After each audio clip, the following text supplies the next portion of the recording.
নমস্কার বন্ধুরা, আমি আজ এসেছি পাহাড়ের রানী দার্জিলিং এ। চলুন ঘুরে দেখি মেঘে মোড়া এই জায়গাটা। বন্ধুরা, আমরা এখন শিলিগুড়ি থেকে দার্জিলিং যাচ্ছি। অসাধারণ দৃশ্য, দেখতে থাকো। এই হচ্ছে আমার দার্জিলিং এর থাকার জায়গা। ও জানালা দিয়ে দেখা যাচ্ছে পাহাড় আর মেঘ।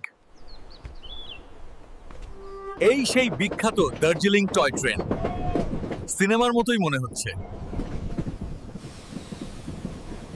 এই জন্যই আমি দার্জিলিং এসেছি।